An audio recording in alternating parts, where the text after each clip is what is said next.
क्या आपने कभी सोचा है कि जादू की इब्तिदा कहां से हुई? ये कहानी है बाबल की सरजमीन की, जहां अल्लाह ताला ने इंसानों को आजमाने के लिए दो फरिश्ते हारूत और मारूत को भेजा। वो जमीन पर आए तो उनके पास एक ऐसा इल्म था जो पहले किसी इंसान को ना मिला था, मगर साथ ही उनके लबों पर यह सख्त इंतिबा था, हम आजमाइश हैं, खबरदार कुफ्र ना करो, ये इल्म तुम्हें अल्लाह की रहमत से दूर ले जा सकता है।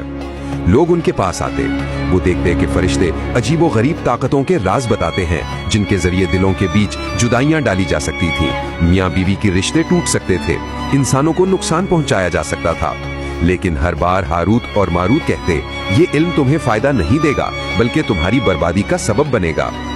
कुछ लोग डरे, पीछे हट गए और बच गए, मगर कुछ ऐसे भी थे जिनके दिल दुनियावी ख्वाहिशात के पीछे अंधे हो गए। उन्होंने ये इल्म सीख लिया, ये सोचकर कि इससे वो दूसरों पर काबू पा लेंगे, मगर हकीकत ये थी कि वो जानते बूझते अपनी आखिरत को जला रहे थे। कुरान कहता है कि उन्हें मालूम था कि जो ये इल्म लेगा उसका आखिरत में कोई हिस्सा नहीं होगा। यूं जादू इंसानों के दरमियान फैल गया और वो फितने में गिरफ्तार हो गए। ये इल्म अल्लाह की तरफ से रहमत नहीं, एक सख्त आजमाइश थी।